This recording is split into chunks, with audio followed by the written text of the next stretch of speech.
wifurije ibihe byiza wowe ukomeje kuba natwe ukomeje kudukurikira mu biganiro ndetse n'amakuru atandukanye dukomeje kugenda tukugezaho. Ndakwifuriza kandi mu by'ukuri gukomeza kunogerwa n'aya makuru dukomeza kugenda tukugezaho gatanu kuri gatanu aho uri hose mu bice bitandukanye uri mu Rwanda cyangwa se hanze y'igihugu cy'u Rwanda.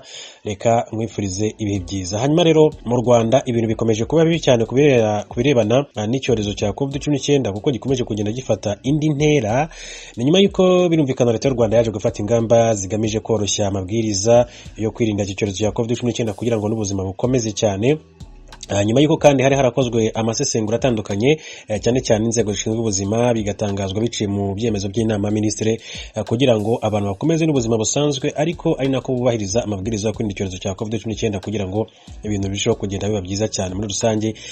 Navuga yuko rero mu by'ukuri ingamba zarorohejwe, ibikorwa byinshi birafungurwa ariko bikavugwa yuko abantu bagiye badohoka mu by'ukuri ku buryo bwo gukomeza kubahiriza amabwiriza ndetse no kwirinda kugira ngo icyorezo cye gukomeza gutwara abanyarwanda ndetse no kwiyongera hirya no hino mu gihugu cy'u Rwanda. Ari nabyo rero mu by'ukuri bishobora gutuma hafatwa imyanzuro ikomeye cyane nk'uko biri gutangazwa n'inzego zishinzwe ubuzima ndetse mu by'ukuri na Minisiteri y'Ubutegetsi bw'Igihugu. Reba nk'uyu munsi mu by'ukuri abantu bagera kuri 2 bishwe na COVID-19 handura abantu bagera ku 100. Urumva ko umubare w'abanduye ni abantu benshi cyane ndetse n'abapfuye ntibisanzwe ko tubona imibare nk'ingi mu by'ukuri abantu bapfuye cyangwa se bishwe n'icyorezo cya COVID-19 ku butaka bw'u Rwanda. Minisiteri y'Ubuzima kuri uyu wa gatandatu yatangaje ko mu gihugu habonetse abantu bagera ku 100 banduye icyorezo cya COVID-19 mu gihe abo cyahitanye ari 2. Abarwayi bashya babonetse barimo 52 b'i Kigali, 21 b'i Rubavu, 9 b'i Huye, 7 bo mu Ruhango, 4 b'i Rusizi, 4 b'i Muhanga, 2 muri Gakenke n'1 w'i Rwamagana. Abitabye Imana bo ni umukobwa w'imyaka 14 n'umugabo w'imyaka 61. Bituma rero bamaze guhitanwa na kiriya cyorezo mu Rwanda bagera kuri 56 magingo. Ariko kandi abamaze kwandura COVID-19 mu Rwanda barabarirwa mu 6528, barimo abamaze gukira bagera ku 5892, abantu bagera kuri 580 rero nibo bakirwaye bakomeje kwitabwaho n'inzego z'ubuzima. Abanyarwanda mu by'ukuri rero baracyasabwa kwirinda cyane nk'uko bitangazwa n'umunyamabanga wa leta muri Minisiteri y'Ubuzima Dr Mpunga Tarcisse. Yatangarije RBA ko urwego icyorezo cya COVID-19 kigezeho mu Rwanda ari habi cyane kurusha ibihe byabanje, ati bitewe nuko umubare w'abarembye ndetse n'abicwa nacyo ukomeje kugenda biyongera bidasanzwe. Ati kuva cyagera mu Rwanda ku itariki ya 14 z'ukwezi kwa gatatu, ati uyu munsi wa none nibwo hari abantu benshi barembye cyane bari kongererwa umwuka kandi ntabwo byigeze bibaho ku butaka bw'u Rwanda. Minisitiri w'Ubuzima Dr Ngamije Daniel nawe akaba yunzemo ko COVID-19 iteje impagarara mu by'ukuri, ati kubera kwiyongera kw'abandura ati nabo yica. Ati twese rero turasabwa kubahiriza amabwiriza yo kwirinda, ati ufite ibimenyetso akihutira kujya kwa muganga akitabwaho vuba. Abanyarwanda kandi barasabwa kwimakaza agapfukamunwa, isuku, intera hagati y'umuntu n'undi ndetse no kwirinda ingendo zitari ngombwa nk'uko bakomeza kugenda bitangaza. Ngibyo rero mu by'ukuri bijyanye n'icyorezo cya COVID-19 gikomeje kugenda kivugwa ku butaka bw'u Rwanda.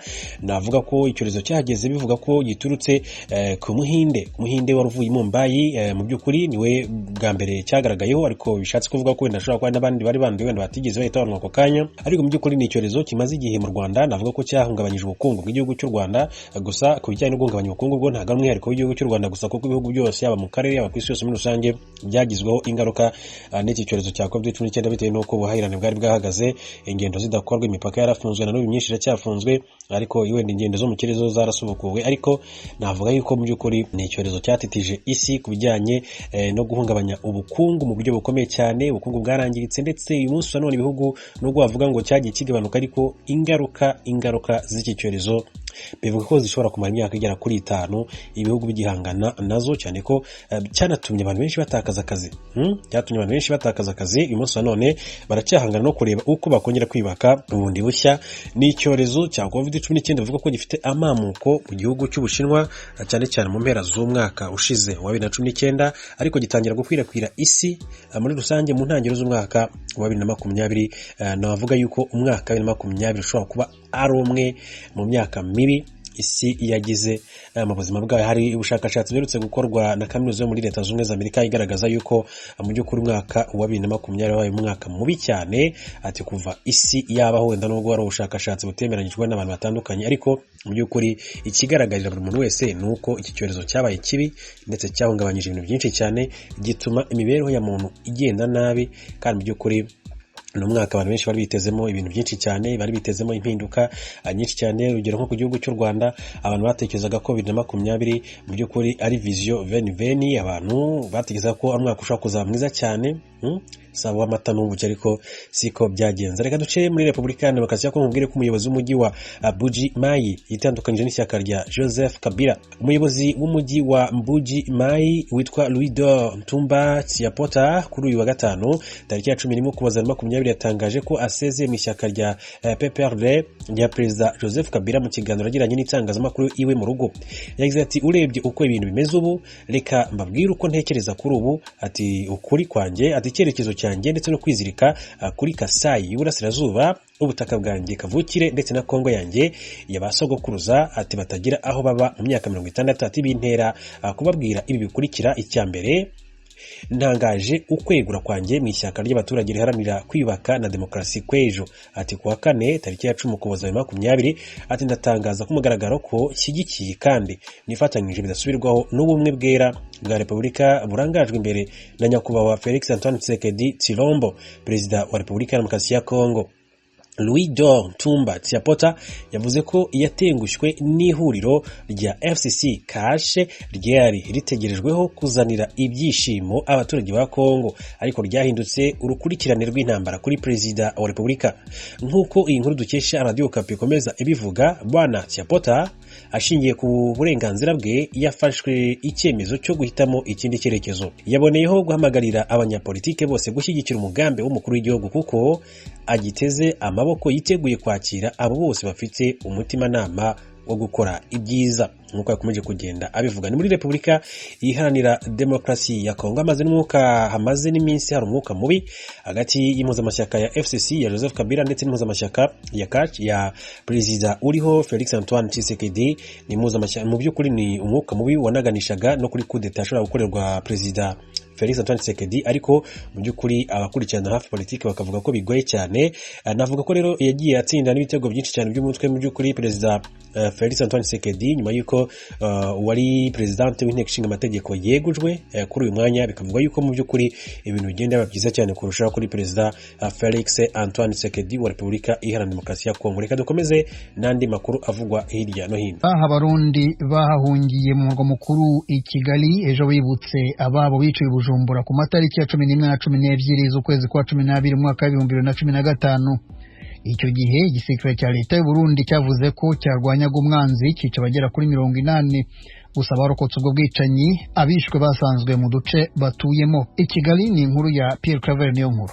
Inkuka y'imisa niyo yatangura igikorwa cy'iminsi 2 cyo kwibuka abarundi baguriyemo ugwaruka biciwe mu gisagara ca Bujumbura ku magenekerezo ya 11 na 12 ukwezi kwa 12 umwaka wa 2015. Ku mugoroba wo kuri uyu wa gatanu abarundi bahungiye mu Rwanda cyane cyane i Kigali basabye Imana ko atamaraso yosubira guseseka mu gihugu cabo. Gervais Nibigira no mu mashirame yigenga ari mu bateguye icyo gikorwa. Turasabye Imana kugira ngo yakire iyo mitima y'abantu bagandaguwe, hama gisabe n'u Burundi yo mu giso gukira cyo kuronka amahoro, hama dusabe kandi yuko ibyabaye mu Burundi sasura kuba kugira ngo Imana ariyo mushobora byose ishobora gusabira abagandaguwe bonyamaswa abo uyu munsi batuntujwe no kubona babuza babo, ariko umunsi ntamwaje abahambwe bicanye ndenga butungane. Iyo minsi ntibagirwa kubaruko ubwicanyi nk'uko bavyibuka. Amakambi ane ya gisirikare yarahejeje gutegwa n'abo muvugizi w'igisirikare w'ico gihe yise abagizi ba nabi. Aba basore biganijwe rya Amerika kwica batangaje ari uko abenshi bishwe ari cyane cyane ugwaruka rwo mu makartie nka Nyakabiga, Cibitoke na Musaga ahatari amakambi ya gisirikare. Ku bwabo ayo makartie yazize ko ariho habereye imyiyerekano ikomeye iyo kwiyamiriza ukwitoreza ikindi kiringo kuri nyakwigendera perezida Petero Nkurunziza. Kubera umutekano wabo twabise Miburo na François turahindura n'amajwi yabo. Aho yinjira bagasanga abantu baricaho babuze bakora bagakubita, kandi bakabasaba amafaranga bakabasahura, arankubita jya kurose ingoho ayikubita mu mutwe bashibankwigira hasi bambwira ingambwa z'abatutsi nginge babeshe ko inkona yaruzwa, nginge babeshe ko igihugu muzogifata, reka tubereke. bifuza ko ubutungane bwokora maze abakekwa bose bagakubitwa intayi mu gahanga. Kwifuza ko ubutungane bwokora cyoco ntawe utacifuza kuko ibyabaye novuga ko bwari ubwicanyi atanuwotinya kugeranya n'ihonyabwoko ryakorerwa cyane cyane abakiri bato mu bwoko bw'abatutsi. Colonel Gaspard Baratuza umuvugizi w'igisirikare cy'u Burundi w'ico gihe yatangaje ku radio y'igihugu ko abasirikare n'abapolisi b'igihugu bishe abantu barenga 80 abandi hamwe n'ibigwanisho bitari bike birafatwa. Igisirikare cyamenyesheje ko civunye umwansi yari yateye amakambi yamara kubwo abaharanira agateka kazina muntu nk'urunane rw'abashingwamanza Kavibe igitigiri c'abishwe ni kinini kuruta ngaho. Maître Dieudonné Bashirayikize atwara urunani Kavibe. Abantu mu nzego zijejwe umutekano baciye birara muri ayo makartier bagiriza ko arimwo abanyagihugu biyamirije ikiringo ca gatatu batema bato